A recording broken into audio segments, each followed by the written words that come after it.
So hello, today I am going to discuss the Digital Data Protection Bill of 2023, which has recently passed by both the houses of the parliament. So to start my discussion, I want to inform you that it is widely regarded that data is the new oil. Means in our present times, data is so significant to run a digital economy, so that it is not somewhere less valuable than oil or any other economic goods which may impact on a nation's economy. It's the key to smooth functioning of everything from the government to the local companies, and without the data the progress would halt in any country. On the other hand, data breaches by any hacking groups, either may it be sponsored by any sovereign entity or non-sovereign entities, either may it be personal data or non-personal data related to some countries' national important issues or national important data, that can make or bring any country to its knees by if it's used by another country. So data breach is a serious issue. In this context, the need of the hour is the data protection and privacy of personal and non-personal data. Now, the foundation of the single statute for the protection of data in India was laid in 2017. The case put to Sami, a remarkable verdict given by the Supreme Court, which for the first time declared right to privacy is a fundamental right under the freedom of life and liberty under Article 21 of the Indian Constitution. After that, the Ministry of Information and Technology set up a committee under Justice B.N. Sri Krishna, retired justice, obviously I should say, Justice B.N. Sri Krishna, which floated the draft data protection bill in 2018. Then government make some modification. Then Ministry of Electronics and Information tabled the data protection bill for the first time in Rajya Sabha in 2019, and that's the first instance. The version of that bill proposed the overhaul of India's legislative framework for regulating data sharing in private contracts. Okay? However, owing to various challenges with respect to its implementation, the bill sent for review to the Joint Parliamentary Committee at that time in 2019. Thereafter, the Joint Parliamentary Committee spent around 2 years amidst the global pandemic times, which was due to COVID-19. Okay? And in the interim period, the committee of experts set up under Ministry of Electronics and Telecommunication and Information Technology, MeitY, issued a report on non-personal data governance framework in July 2020. The intent of the report was to create a framework to unlock the economic, social, and commercial value of non-personal data of corporates.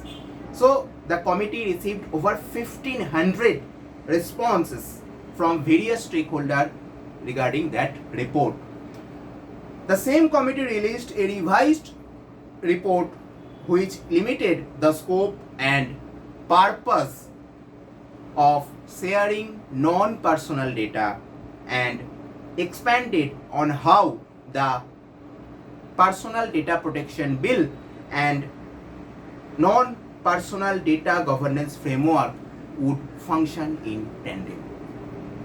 Thereafter, in November 2021, the JPC finally submitted its revised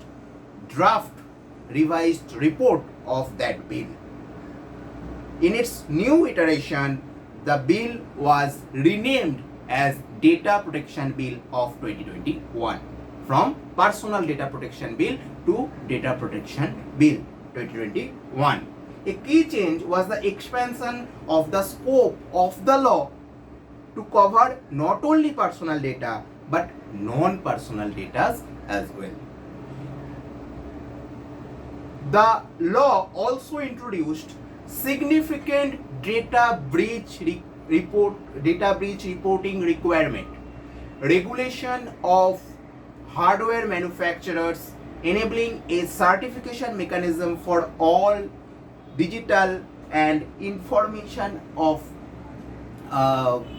IT related things or devices to mitigate data breach, and the additional compliance measure of the central government for the cross-border transfer of sensitive personal data. After nearly 5 years of negotiation, all of this continued. Then we came with a new bill. The government, the MeitY, came with a new bill in the House of Parliament in August 2023, just recent time, and tabled the Digital Personal Data Protection Bill of 2023. Okay, I am calling this a bill because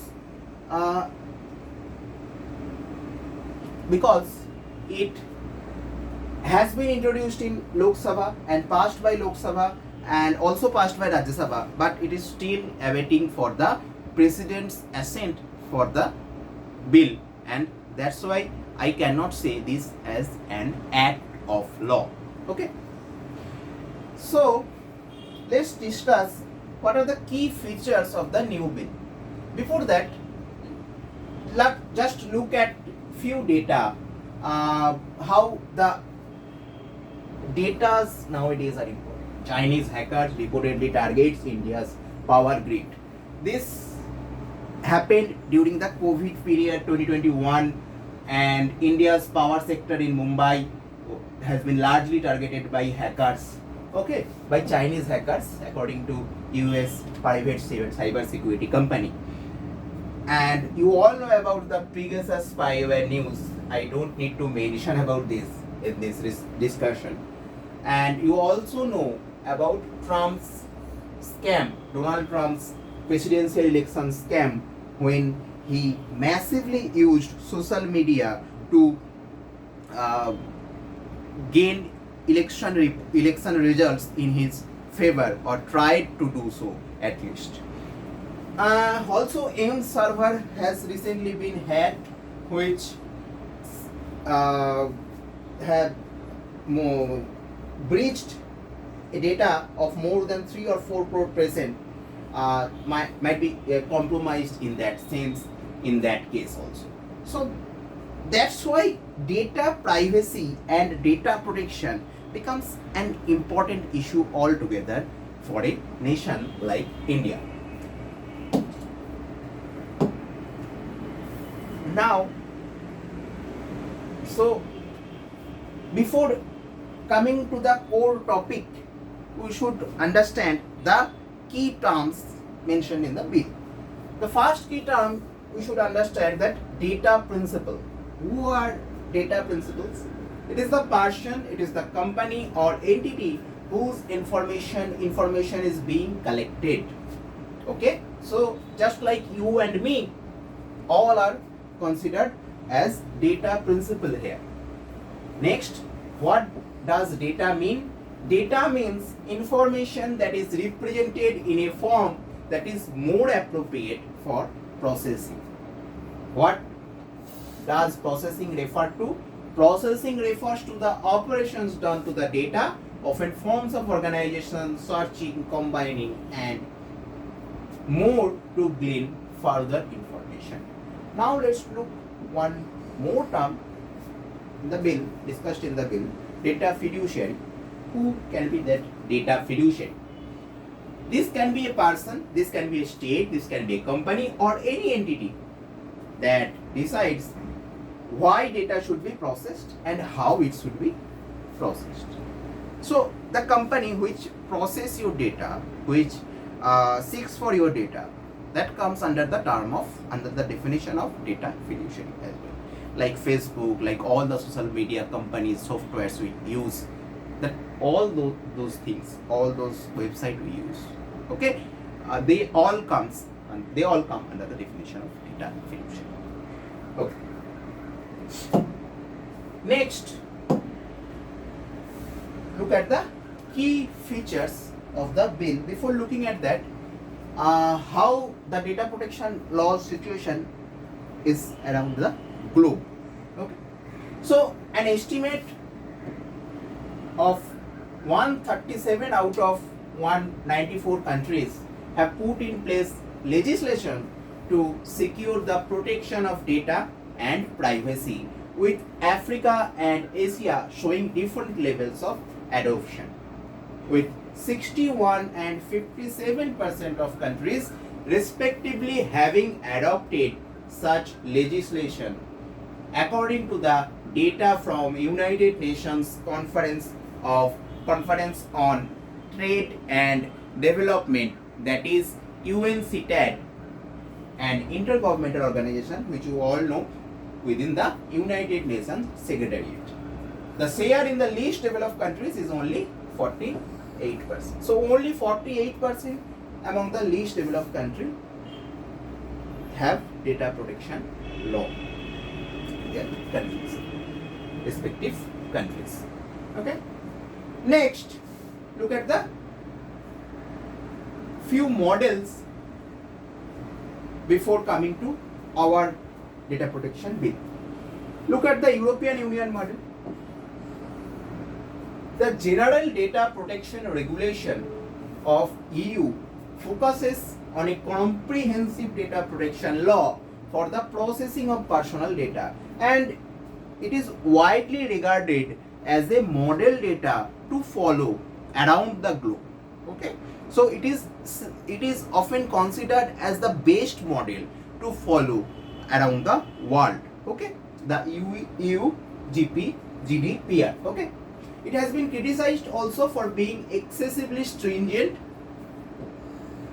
imposing many obligations on organizations processing data, but it is the template, what I was saying, for most of the legislation drafted around the world. This template is followed by most of the country, which the European Union GDPR focuses on. In the EU, right to privacy is enshrined as a fundamental right that seeks to protect an individual's dignity and her right over the data she generates. Okay, this can be understood as a gender neutral term as well. Okay, so don't go by gender. And the European Charter of Fundamental Rights recognizes the right to privacy as well as right to protection of personal data, and is backed by a comprehensive data protection framework which applies to processing of personal data by any means and to processing activities carried out by both the government as well as the private entities. Okay. There are certain exemptions such as national security, like the same is there in any country's data protection bill as well as in India's data protection bill, defense, public security, etc. But they are clearly defined. Okay, they are clearly defined and seen as exclusion on the periphery. They are clearly defined in the EU GDPR regulation. Okay. Next, let us look at the US model. You all know US is the mother of democracy. If I somehow exaggerate the term mother of democracy, we can say that modern democracy basically was born in US. The first democratic country, first democracy, oldest democracy, you may say that. No doubt it is United States of America. So it is where the privacy protection is largely defined as liberty protection. Okay, so they focus too much on liberty and privacy, all those democratic concepts focused on the protection of the individual's personal space from the government, and therefore is viewed as being somewhat narrow in focus by virtue of enabling the collection of personal information as long as the individual is informed of such collection and use. The US template has been viewed as inadequate in key respects of regulations. Okay. Unlike the European Union's GDPR, there is no comprehensive set of privacy rights or principles that collectively address the use, collection, and disclosure of data in the United States. Instead, there is a limited sector-specific regulation. The approach towards data protection in the US is different for the public sectors and different for the private sectors. Okay. The activities and powers of government versus personal information are, however, sufficiently well defined and addressed by broad sweeping legislations such as the Privacy Act, the Electronic Communications Privacy Act, etc. For the private sector, there are some sector-specific norms as well. Okay. So now, this was regarding the US model. Now look at the Chinese model. Okay. Which some critical aspects of or some critical point of view of Indian bill says that Indian government largely followed this model. Okay, this is one kind of criticism you may say, because you all know that China has no respect for democracy, and it is not a democratic country like the US. Okay, and also unlike India. Okay, so the data security law requires business data to be categorized by different levels of importance and puts new restrictions on cross-border transfers. These regulations will have a significant impact of how companies collect, store, use and transfer data, but are essentially focused on giving government overreaching powers to both collect data and regulate private companies that collect and process information. So in this context, it goes by the political nature of People's Republic of China. Okay, so there is high level of restriction, overarching power to the government. That's all natural to the Chinese model. Okay, it's very natural to China. According to an analysis by China's PIPL, the legislation is deemed to be similar to the European Union's GDPR, General Data Protection Regulation, in that it gives Chinese consumers the right to access, correct and delete their personal data gathered by businesses. Okay, so in this case, they are giving some rights to Chinese consumers. Okay, the rights to access, rights to correct, rights to delete, means right to forgotten. Right to be forgotten, you can say. Okay, so but credibly impacts offshore data processors. Offshore data processors means foreign companies. Okay, foreign data processors that deliver goods and services or analyze individuals in China. The law includes stringent penalty with fines that can be as much as $7 million or up to 5% of a company's turnover from the previous financial year. So stringent punishment is also there. Businesses may also be required to suspend operations until they demonstrate compliance. India too introduced a similar provision where any platform that has violated its norms for at least 2 times can be blocked by the central government and can be punished or can be penalized up to rupees 500 crore, okay, by the Data Protection Board. Okay, I'll come to that. Next, there are also impacts on individuals, with anyone directly responsible for data protection personally facing fines of up to 140,000 $, but the DSL requires that businesses, DSL means data security law, requires that business data can be classified according to its relevance to national security and the public interest, and companies looking to transfer quote unquote important data outside of China must perform an internal security review before applying for a security assessment and approval from the Cyberspace Administration of China and other relevant authorities.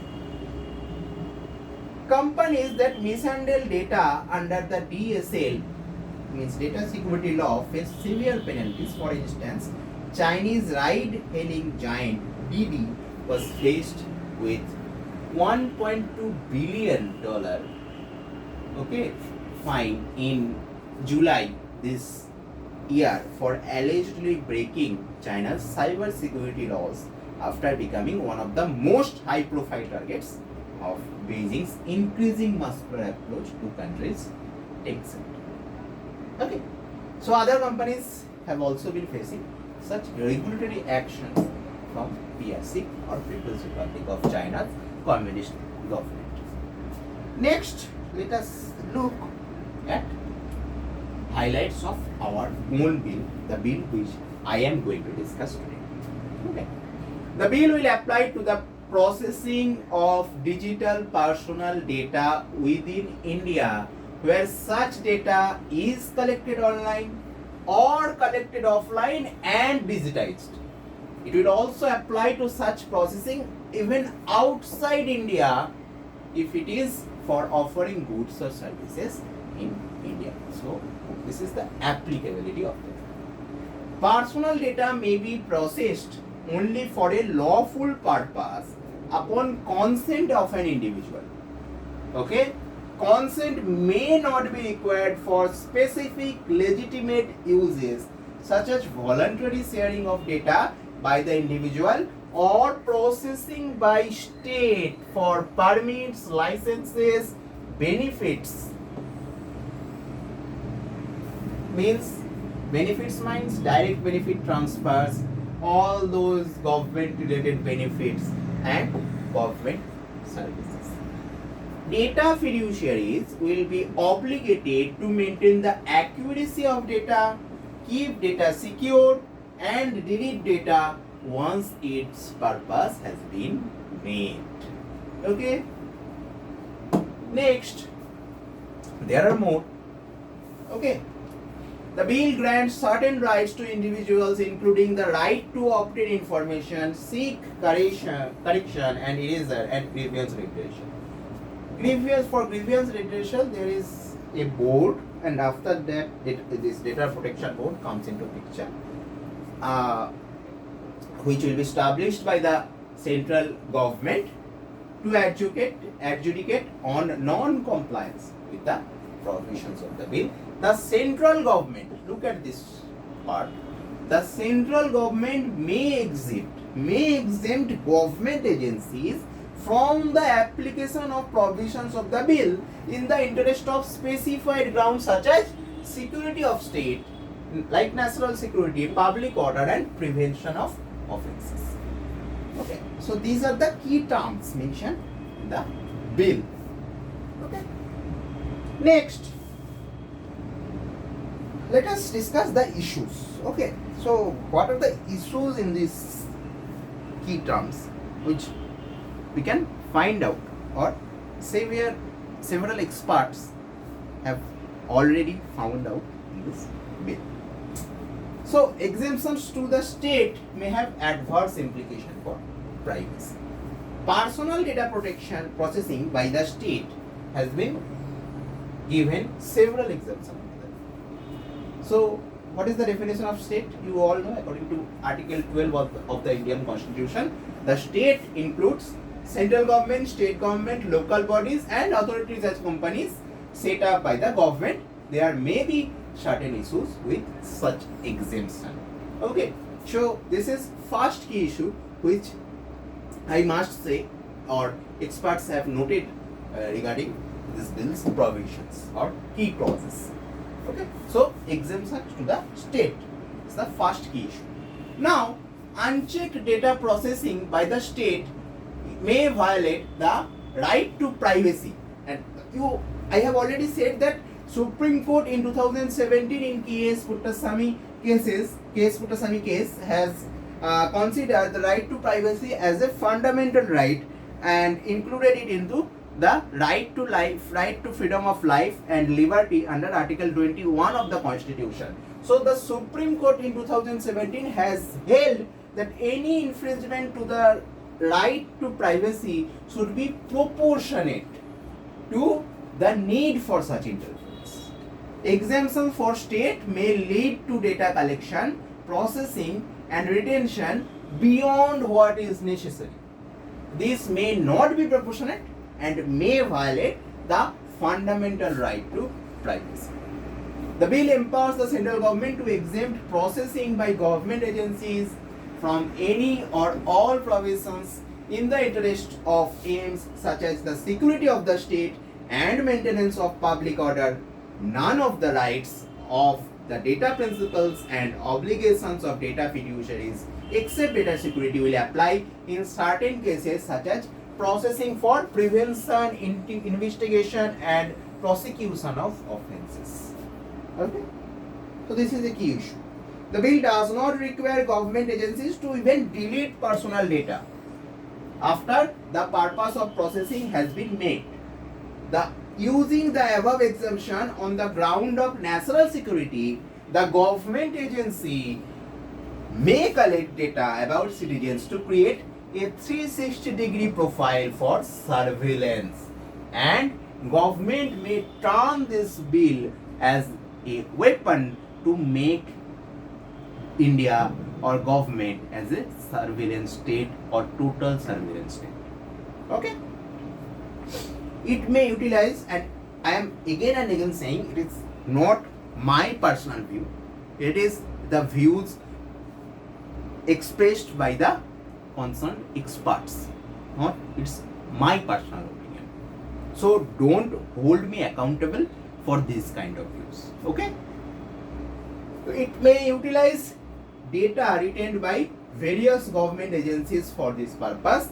This raises the question whether this exemption will meet the proportionality test which is given by the Supreme Court in its 2017 case Puttasamy case order or case verdict. Okay, so that's one issue. Next, interception of communication. For interception of communication on grounds such as national security, the Supreme Court in 1996 has mandated various safeguards, including establishing necessity, again proportionality test, okay, purpose limitation and storage limitation as well. These are like the obligations of data fiduciaries under the bill, the application of which has been exempted. Okay. The Justice B.N. Sri Krishna Committee, constituted in 2018 by MeitY, had recommended that in the case of processing on grounds such as national security and prevention and prosecution of offences, obligations other than fair and reasonable processing and security safeguards should not apply. It observed that obligations such as storage limitation and purpose specification if applicable, would be implemented through a separate law. India does not have any such separate legal framework. Okay? So this is the, again, one more concern. Next, I have already discussed about EU General Data Protection Regulation. Now, what does the UK Data Protection Act of 2018 say? In the UK, the data protection law enacted in 2018 provides similar exemption for national security and defense. However, actions such as bulk processing of personal data sets by government agency for intelligence and law enforcement activities are regulated under the Investigatory Powers Act of 2016. So there is a regulation, okay, over the government agencies for intelligence and law enforcement as well. Okay, a warrant for such action is issued by the Secretary of State of Britain, that is the Home Minister in our case. It means you can compare the two posts, the Secretary of State with Home Minister of our country, which requires prior approval by a judicial commission. Necessity and proportionality for such action must be established. Data retention beyond the period of warrant is also restricted. This law also provides for parliamentary oversight as well. Okay, so no free hand to the executives. Okay. In UK Data Protection Act of 20. Next, the bill overrides consent of an individual where the state processes personal data for provision of benefits like subsidies, okay, like direct benefit transfers, services, license, permit or certificate. It specifically allows use of data processed for one of these purposes for another. It also allows use of personal data already available with the state for any of these purposes. Hence, it removes purpose limitation. And what does purpose limitation mean? Purpose limitation means data should not be collected for specific purposes. Data should be collected for specific purposes and should be used only for that purpose only. Okay? So, the question is whether such exemption is approved. Since data taken for various purposes could be combined, this could allow even profiling of citizens. It is a serious concern. On the other hand, if consent were required, individuals would have the autonomy and control over collection and sharing of their personal data. Okay? So this is again an issue which was raised by the experts. No regulation over harm arising from processing. The Sri Krishna Committee in 2018 has observed that harm is possible consequence of personal data processing. That harm may include material losses such as financial loss and loss of access to benefits or services. It may also include identity theft, loss of reputation, or discrimination, unreasonable surveillance by the state, or profiling by the state. It had recommended that harm should be regulated under data protection law. Okay? According to BN Sri Krishna Committee recommendation. The Personal Data Protection Bill of 2019, which I was discussing earlier, had defined harm to include mental injury, identity theft, financial loss, reputational loss, discriminatory treatment, and observation or surveillance not reasonably expected by the data principle. The 2019 bill required data fiduciaries to take measures to prevent, minimize, and mitigate the risks of harms. These included undertaking evaluation of these risks in impact assessment and audits. It also granted the data principle the right to seek compensation from data fiduciary or the data processor where the data principle has suffered harm. Okay? So these were included in Data Protection Bill of 2019 but not mentioned in the new bill. Okay? Next, I need to mention that there is no mention of right to data portability or no mention of right to be forgotten in this bill.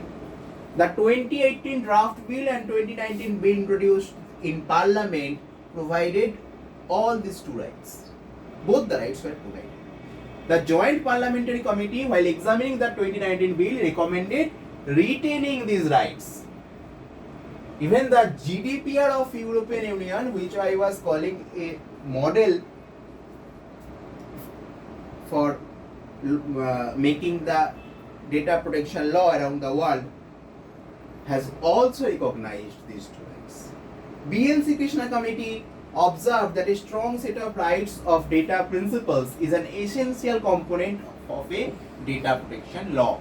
These rights are based on principles such as principles of autonomy, principles of transparency and accountability to give individuals control over their data.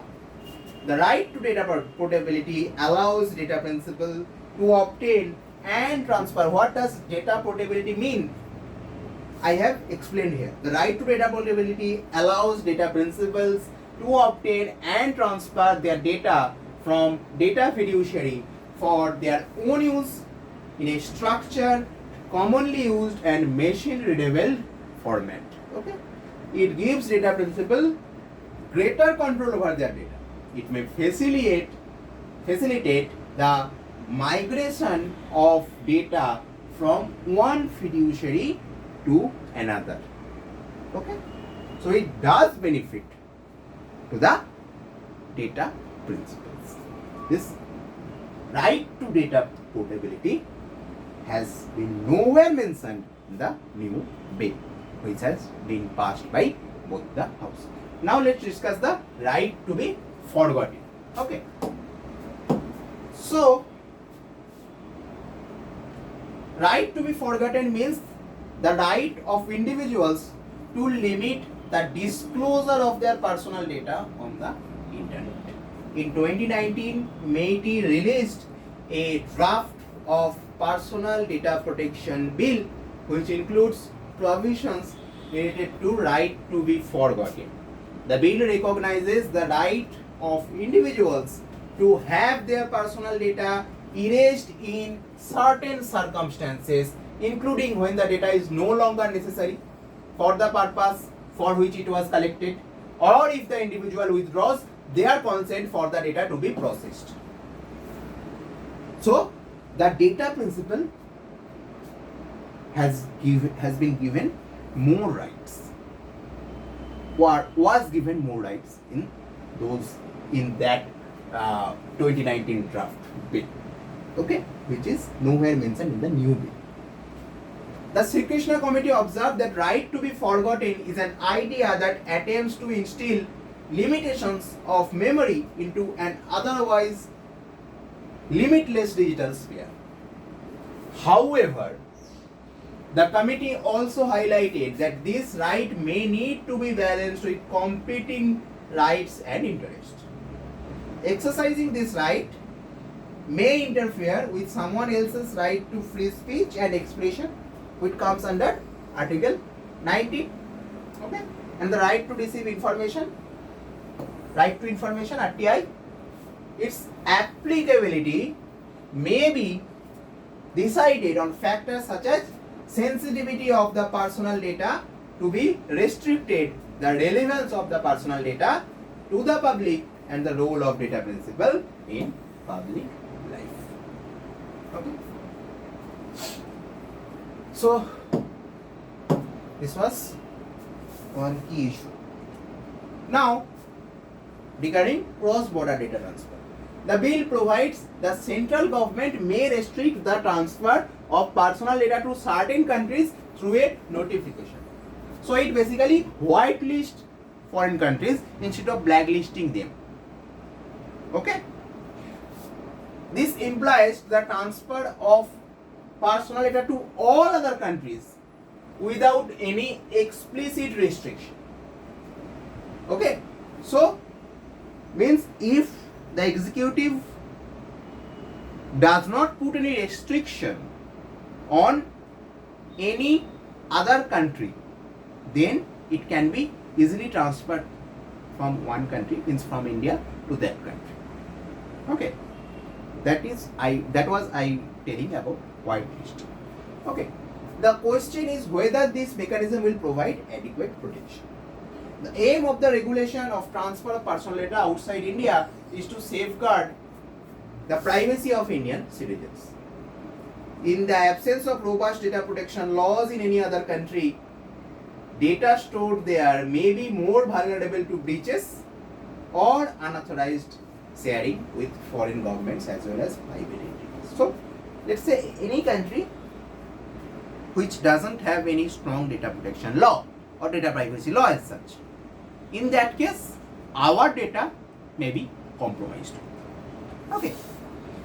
So, in the 2019 bill required that for certain categories of data, transfer to a country should be allowed only if it provides for adequate levels of protection.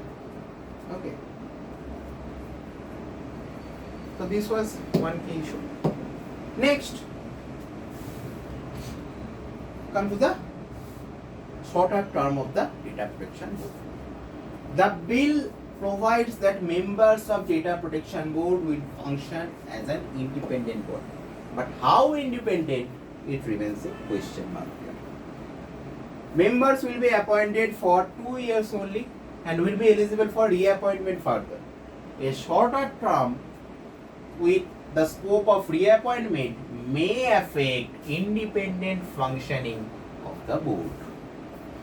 In the case of tribunals, Supreme Court in 2019 had observed that short term along with provisions of reappointment increases influence and control of executive regulatory authorities with adjudicatory roles such as the Central Electricity Regulatory Commission and Competition Commission of India have a term of 5 years under the respective acts. In case of TRAI, Telecom Regulatory Authority of India, the term of appointment is 3 years, and in case of SEBI, it is 5 years. Okay. So this is one more concern, that short term appointment to board members. Now, concerns regarding the child definition. Under the bill, a child has been defined as a person who is below 18 years of age. In USA and UK, the persons who have the age of 13 can give consent for processing of personal data.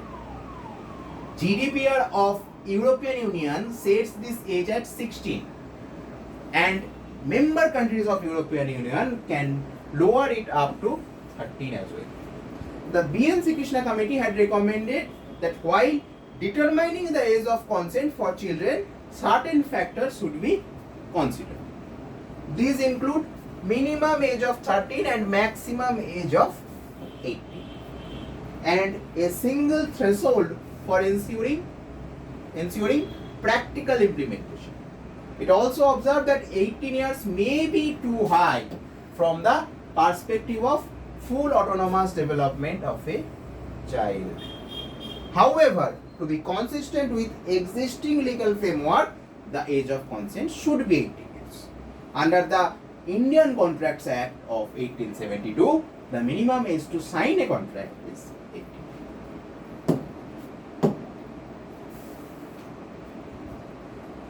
The bill requires all data fiduciaries to obtain verifiable consent from legal guardian of the children before processing the personal data of a child. To comply with this provision, every data fiduciary will have to verify the age of everyone signing up for its services. It will be needed to determine whether the person is a child and thereby obtain consent from the legal guardian. This may help avoid instances of children giving false declaration. However, this may reduce anonymity in the digital sphere. The bill provides that data fiduciary will not undertake any processing which has detrimental effect on the well-being of a child. But the bill has not defined the term detrimental. It has also not provided any guidance for determining such detrimental effect. Okay. Next. The bill empowers the central government to notify certain data fiduciaries or classes of data fiduciaries, including startups, from certain obligations. This must be done with due regard to volume and nature of personal data. One of the obligations which may be exempted is notice for consent.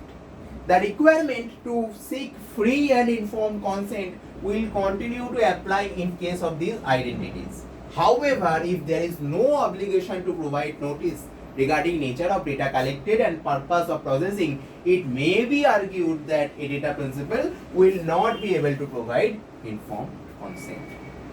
Okay? So, for startups, regulation has been reduced. Now, let's discuss one key issue. That is, the bill undermines the right to information, according to several experts, or the editorial published in Da Hindu as well. Okay, in recent times. The Section 8 of RTI 2005 listed situations where exemption from disclosure of information would be granted. Section 8 clause 1 subclause J grants exemption from disclosure if information which relates to personal information short has no relationship to any public or activity of or interest, or which would cause unwarranted invasion of the privacy of the individual, unless a public information officer PIO feels that larger public interest justifies disclosure. It set a high benchmark for exemption. Information which cannot be denied to the parliament or state legislature shall not be denied to any person. But the DPDP Bill means the Data Protection Bill, okay, of 2023, Digital Data Protection Bill 2023 suggests replacing the Section 8 clause 1 subclause J with just information which relates to personal information. Means the whole Section 8 clause 1 subclause J is replaced with just these small phrase. Okay, these will undermine the RTI 2005. To give just one example, the current requirement for public servants, including judges and IAS officers, to disclose their immovable asset will likely be off limits now. This is indeed information related to personal information, but it serves to a larger public interest. For example, to identify public servants with disproportionate assets. So government now can undermine these things according to this bill or the provisions. Now come to government response. How did the government respond with respect to this criticism?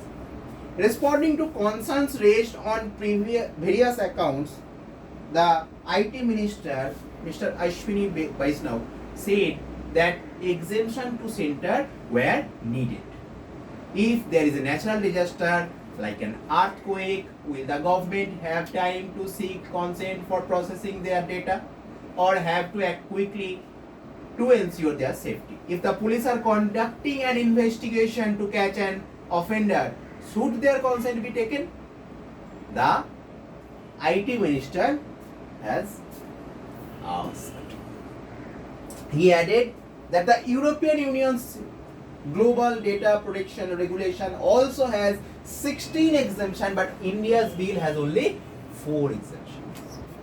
On the accusation that the bill dilutes the RTI Act of 2005, he said that in the 2017 right to privacy judgment by the Supreme Court, 3 principles were laid down. The harmonization between the RTI and personal data has been done with the bill, according to the minister. Okay. So let's come to the last slide of the today's discussion. So what is way forward? To the creation of a totally government controlled data protection board empowered to impose fines up to 500 crore. That means it is bound to raise serious apprehensions of it is becoming another caged parrot of government. The Honorable Supreme Court has already mentioned CBI as the caged parrot of government. We shouldn't expect, or we will not expect to be this data protection board another caged parrot of government. Okay. So I didn't mention one thing here. So if someone complains a file with data files a complaint with data protection board, and it he or she, if does not satisfy with the judgment or with the decision provided by this board, he or she can apply to TDSAT. Okay. TDSAT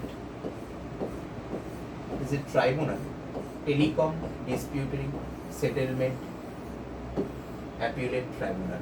This appellate tribunal is also there, okay, which is chaired by some judicial commissioner. In this case, he or she can apply to TDSAT if any decisions provided by the data protection board seems to be unsatisfactory to the person, the data principal, or to the data fiduciary as well. It will be open to misuse by the executive. Means the data protection board is open to be misused by the executive and to target the political opposition and those critical of its policy. Means the appointment is totally in the hand of executive. Okay. So there is a chance of corruption in this case as well. These concerns need to be urgently addressed before the bill is enacted. If this amendment is made, all information which can be related to a person would be legally denied. Most information would be shown as being related to a person, and hence the law would become a right to deny for public information officers who do not wish to give out information. The enactment of data protection law does not require any amendment to the existing RTI law. This is also noted by the Justice AP Shah report on privacy. So this was my discussion. The video has been so long, and I think you have become tired after such a long discussion. So thank you for your patience. Thank you for watching the full video. Till the next video, stay well. Take care of your physical and mental health. Bye bye.